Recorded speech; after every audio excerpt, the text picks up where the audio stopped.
Why don't you send me the big column right in front of it? 10-4, 1711, you want to start that way?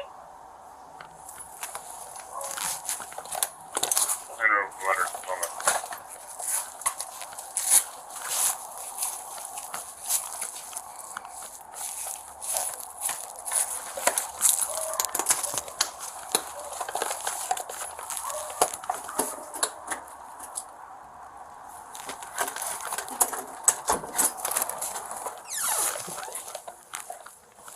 Hi. How are you? Good.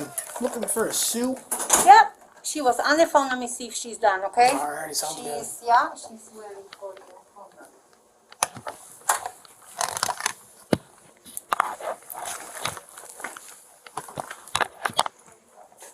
257, I'm on scene. 1532. Oh, Please come in.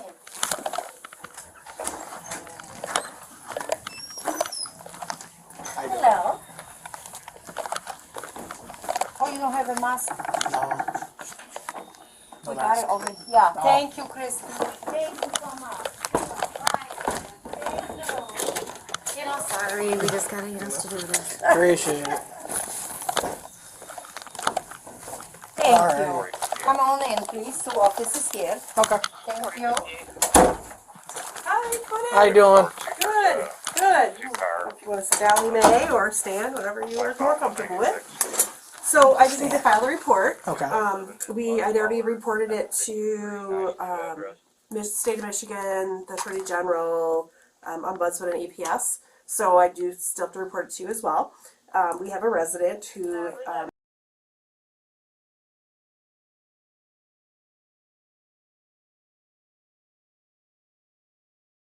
she has her daughter as her DPOA of healthcare.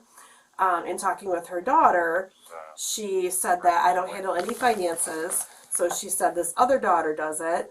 And so we've been kind of back and forth with the whole situation for a little while. And what it boils down to is they're not making their payments like they're supposed to be in full.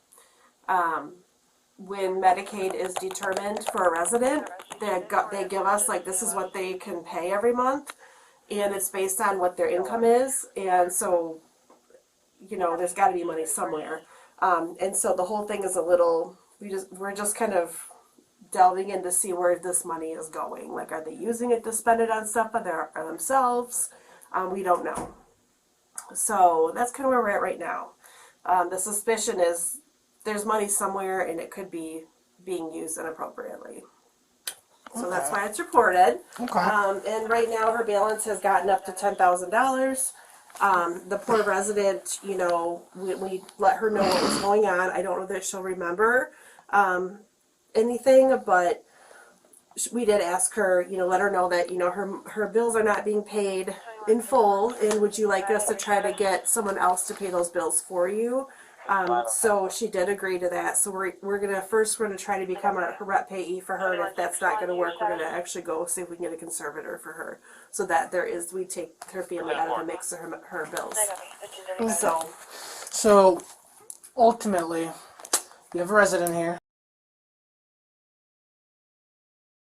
So she has dedicated her one daughter to take care of her health care stuff and all that stuff, but then this other daughter was dedicated to taking care of the finances. Correct. We have no paperwork, though, on that says it's a legal thing.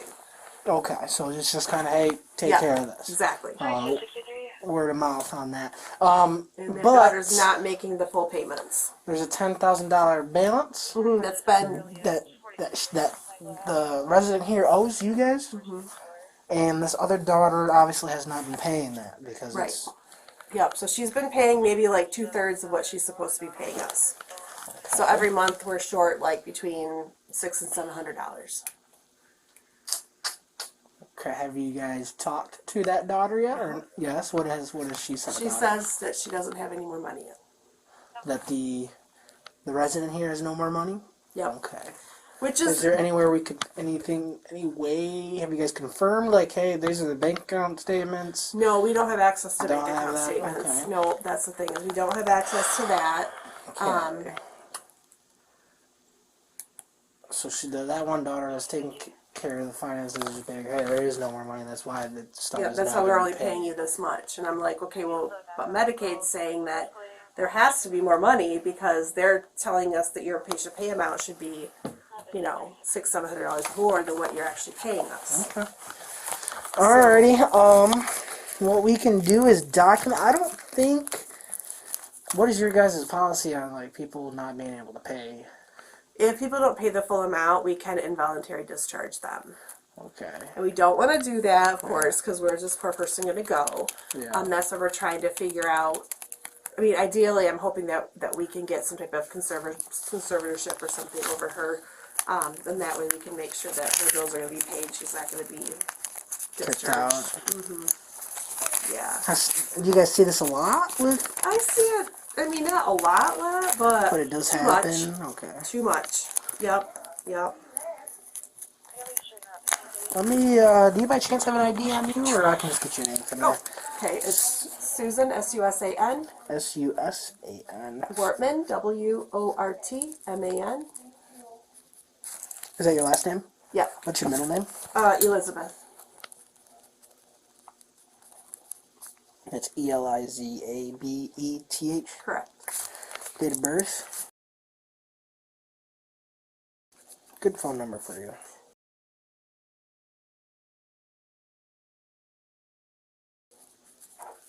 And then the address, either your home address or the address here. 625 36th Street Southwest.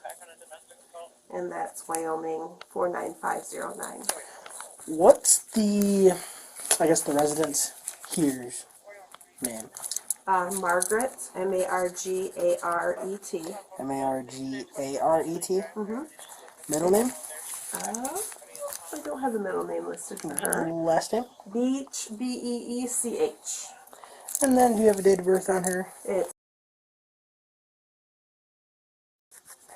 And a phone number by chance? just the facility number, which is 616-531-0200. And then what about the daughter's, do you have the daughter's name that's been taking care of the finances? Yes, her name is Goldine, Goldine. Gold, what? INE. Middle name? I don't have a middle name, but I have last name is Parker, Parker. Alrighty, date of birth or no? I don't have any of that information. I have a phone number. Okay. Medical.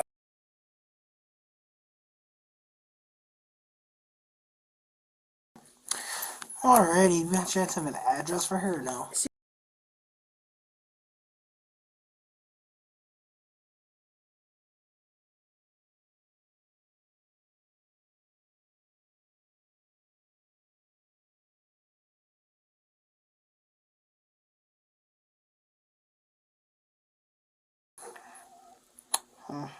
Did you want the DPOA's information too at all, or What was that again? DPOA? her Other power of daughter? attorney for healthcare at all?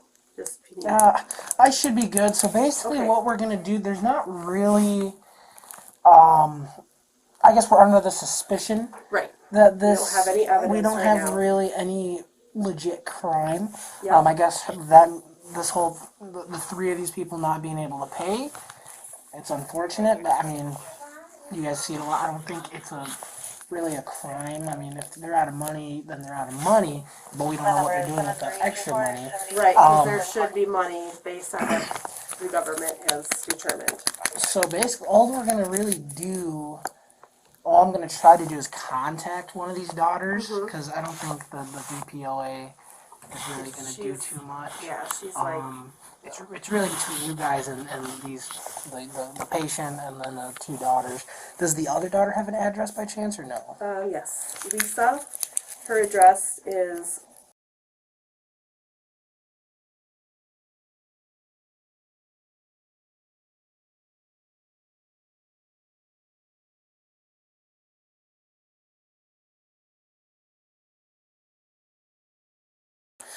Does she have a phone number?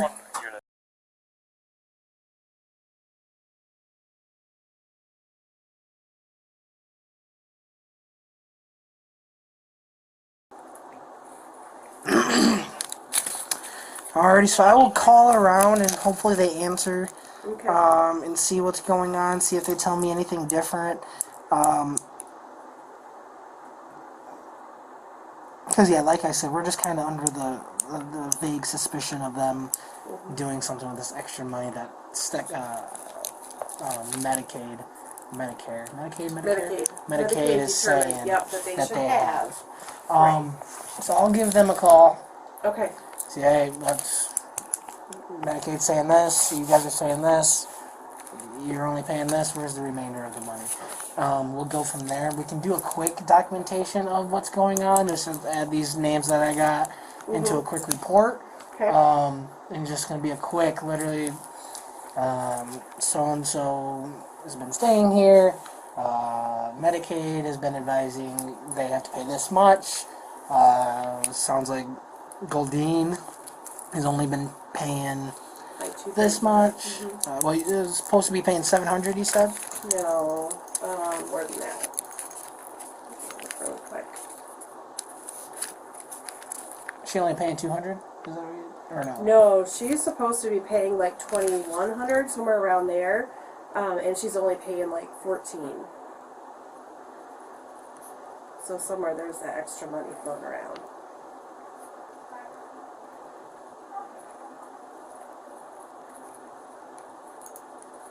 Okay.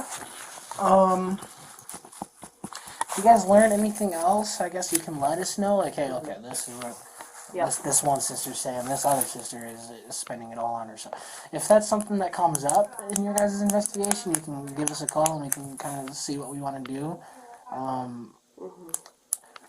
It's going to be kind of because I'll try to do some digging. And just try your best to try. It would suck for her to get kicked out. In the situation that she's in, the patient, Margaret. So just do your best, but you gotta do what you gotta do, obviously. We'll have a documentation number for you. I'll get that in a second. 261. Go ahead. What's the incident number on this?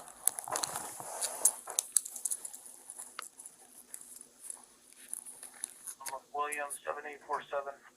7335 Time for thanks. So it's 23-7335. Okay. Alrighty. Alright. So I'll head on out. If you guys have any other information or questions, you can call us. I will do some calling myself, and we'll go from there. Hopefully it gets figured out. Okay. Sounds good. Thank you. Yep. Good rest of your weekend. You too. Hopefully it's All set? uneventful. Yep. Thank you. Thanks.